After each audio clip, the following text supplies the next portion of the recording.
देखिए today I am starting present continuous, ठीक है। प्रेजेंट कंटिन्यूअस के सारे रूल मैंने पढ़ा दिए हैं, लेकिन कुछ रूल इंपॉर्टेंट हैं। क्या है? इंपॉर्टेंट हैं, तो उन इंपॉर्टेंट रूल को देख लेते हैं। कभी कभी क्या होता है, जैसे आ जाए सेंटेंस वह बाजार में खड़ा है। गुलाब यहाँ देखिए, तुम पता नहीं क्या किताब में कर रहे हो। अगर कभी आ जाए कि वह बाजार में खड़ा है, क्या है? खड़ा बाजार में, ठीक है।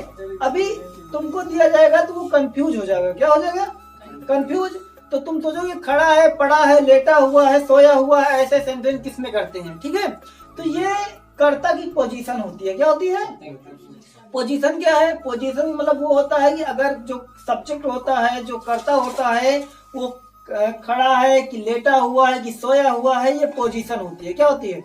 तो ऐसे वाक्य जब ऐसे सेंटेंस जब किसी टेंस में आते हैं तो वह टेंस प्रेजेंट कंटिन्यूअस टेंस कहलाता है, यदि लास्ट में है आया है तो। जैसे हमने कहा राम सोया हुआ है, राम सोया हुआ है। अब कौन सा टेंस लगाओगे? अब रहा रही तो है नहीं है, लेकिन ये पोजीशन बता रहा है, राम की स्थिति बता रहा है कि राम किस स्थिति में है। तो राम लेटा हुआ है, तो ऐसे सेंटेंस का जो टेंस होता है वो प्रेजेंट कंटिन्यूअस टेंस में किया जाता है। ये लिए this rule is very important in the present continuous tense, इसलिए इसको ध्यान से देखिए, ठीक है। नहीं कभी कोई हम बता रहे हैं ना, आइडेंटिफिकेशन लिखवा रहे हैं। तो ये पोजीशन देखिए कर्ता की स्थिति यानी पोजीशन बताने के लिए भी प्रेजेंट कंटिन्यूअस टेंस का प्रयोग किया जाता है। लेकिन अब बात ये आती कि हम कैसे जानेंगे कि यहाँ पर कैसे कौन सा पहचान है ना। लिख लीजिए।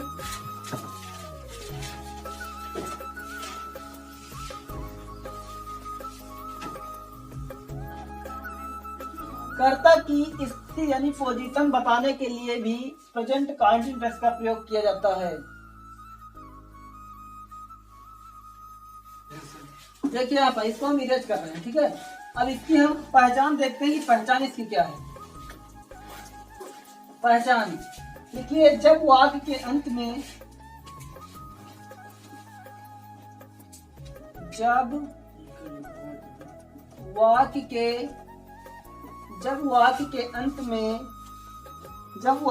अंत में बैठा है, जब वाक्य के अंत में बैठा है,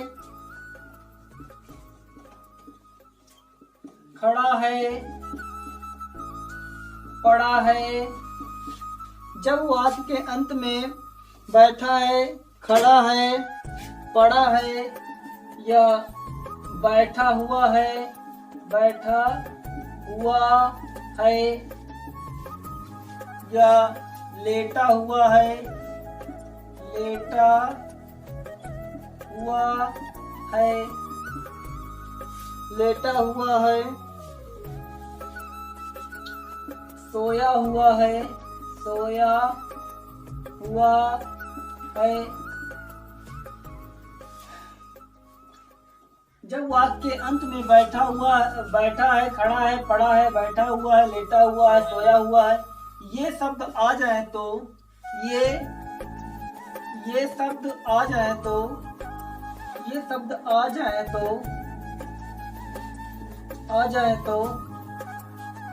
वाक्य का अनुवाद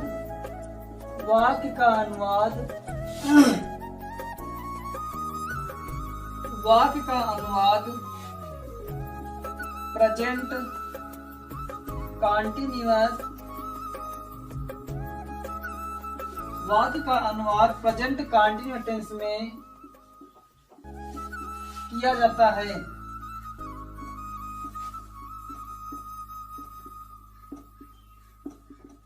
देखिए यह रूल बहुत ही इंपॉर्टेंट है। इस रूल में सभी बच्चे क्या हो जाते हैं? कंफ्यूज हो जाते हैं। कंफ्यूज होने का मतलब ये है कि वो अच्छे से कर नहीं पाते हैं। तो जब वाक्य में बैठा आ जाए, खड़ा आ जाए, पड़ा आ जाए, बैठा हुआ आ जाए, लेटा हुआ आ जाए या सोया हुआ आ जाए, ये शब्द वाक्य के अंत में आया तो उसका अनुवाद करते हैं प्रेजेंट कंटिन्यूअस टेंस में, ठीक है। अभी एक सेंटेंस उस दिन आया था, है ना, तो बोल रहे सर जी ऐसा क्यों हो गया। तो ऐसे शब्दों का अनुवाद हम प्रेजेंट कंटिन्यूअस टेंस में करते हैं, लेकिन इसमें आईएनजी का प्रयोग करते हैं। किसका प्रयोग करते हैं? जैसे हमारा प्रेजेंट कंटिन्यूअस रूल है ना, वैसे ही सेम टू सेम करना है। ठीक है, वर्ब की फर्स्ट फॉर्म लगाना है और आईएनजी लगाना है। देखिए this rule is very important है, so that all students please use the avoid word. यहाँ पर यह रूल बहुत ही इंपॉर्टेंट है, देखिए ध्यान से।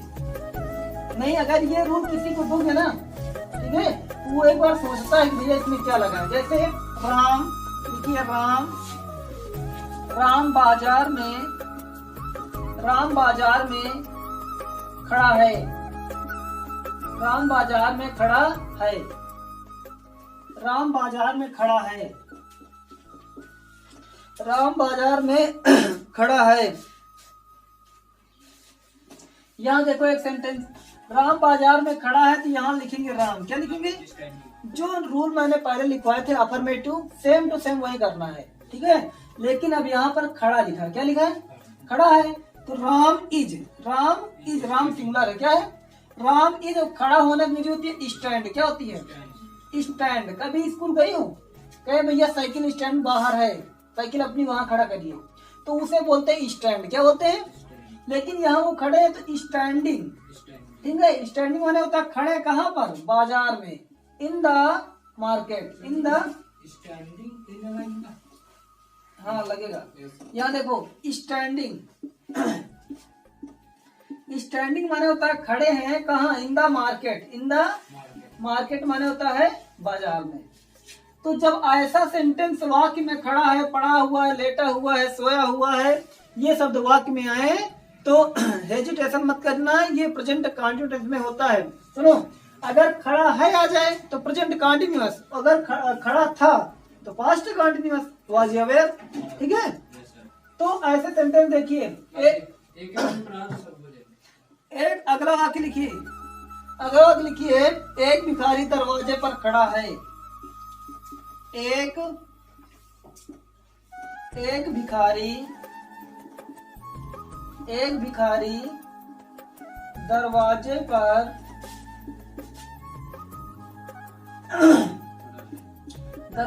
पर खड़ा है। देखिए एक भिखारी दरवाजे पर खड़ा है, यहाँ देखिए कितने भिखारी हैं, सुबह कितने भिखारी हैं, एक। यहाँ जो ए माने एक, बेगर माने होता है भिखारी। यहाँ देखो ए बेगर माने एक भिखारी, जैसे राम एक वचन इज, तो एक ही भिखारी है, तो यहाँ है लिखा, तो है की क्या लोगे, इज, तो ए बेगर इज। अब यहाँ पर की अंग्रेजी ऑन होती है, क्या होती है, ऑन, लेकिन ऑन नहीं लगाना है। जब यही पर दरवाजे के साथ आता है तो ऐट लगाया था, क्या लगाया था, हाँ पहले इसकी लिखी ना, स्टैंडिंग ना, तो ए बेगर इज स्टैंडिंग, क्या लिखोगे, स्टैंडिंग माने होता है खड़ा है, at the door, at the door, door माने क्या होता है, दरवाजे के पास। बेटा आ रहा है ना ये, है ठीक है। एट द डोर कहाँ खड़ा है, दरवाजे के पास, राइट कर लीजिए। अगला सेंटेंस लिखिए,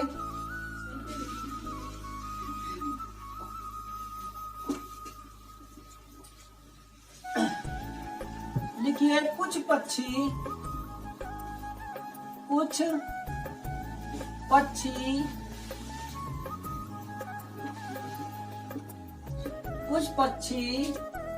पेड़ पर बैठे हैं, कुछ पक्षी पेड़ पर बैठे हैं।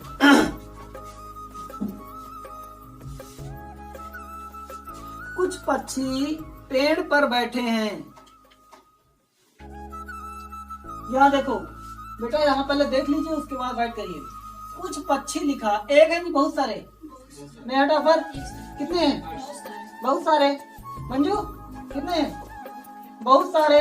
तो एक आदमी हो तो सिंगुलर, एक से ज्यादा हो तो प्लूरल। तो यहाँ पर कुछ पक्षी लिखा है, तो यहाँ लिखेंगे सम, क्या लिखेंगे, सम माने कुछ, बर्ड्स माने होता है पक्षी, बर्ड्स माने चिड़िया, क्या होता है, चिड़िया। तो सम बर्ड्स माने कुछ चिड़िया। अब यहाँ प्लूरल है तो यहाँ क्या लगाओगे, आर, क्या लगाओगे, आर, सम बर्ड्स आर। अब बैठा है, बैठना की स्पेलिंग क्या होती है, सिट, सिट माने बैठना, तो यहाँ लिखेंगे सिट, यस आई टी, क्या लिखोगे, सिट। लेकिन जब आई एन जी लगाने हो तो डबल टी हो जाती है, सिटिंग हो जाएगा। यहाँ देखो, राइट मत करिए, पहले यहाँ देखा करो, उसके बाद राइट करो, ठीक है। अब थोड़ा आने लग जाता है ना तो बच्चे ध्यान नहीं देते यहाँ पर। तो सम बर्ड्स माने होता है कुछ पक्षी, आर माने हैं सिटिंग, ठीक है। सिटिंग माने होता है बैठे हुए हैं, सिटिंग माने यहाँ देखो, सिटिंग माने बैठे हुए हैं कहाँ पर, पेड़ पर, यानी पेड़ के ऊपर, ठीक है। तो जब ऊपर का सेंस होता है तो वहां हो जाता है ऑन द ट्री, क्या हो जाता है, ऑन द ट्री। लिखिए एक सेंटेंस, ऑन द ट्री।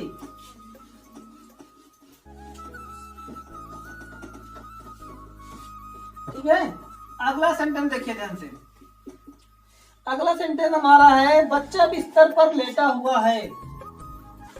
बच्चा बिस्तर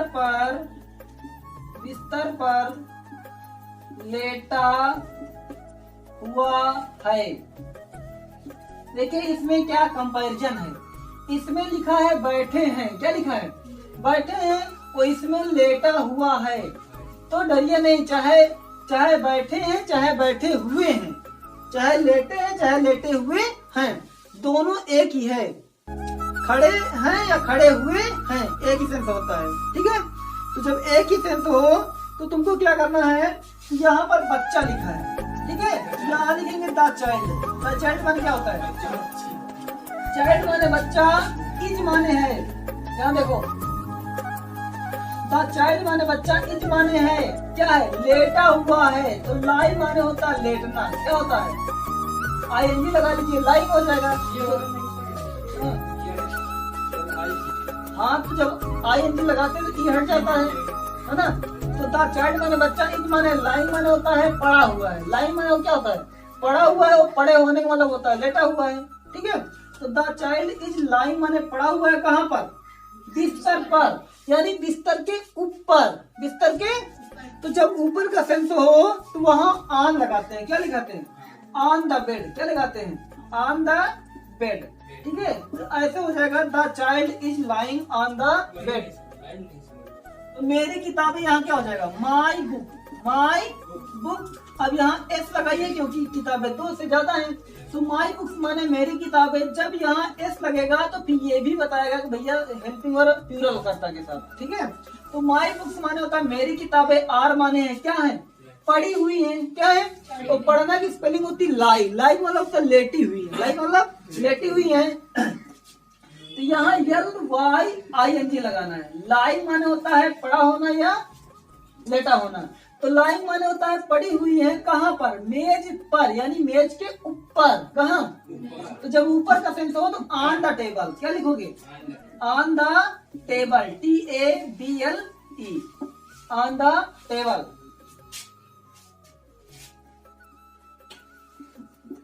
ऑन द टेबल।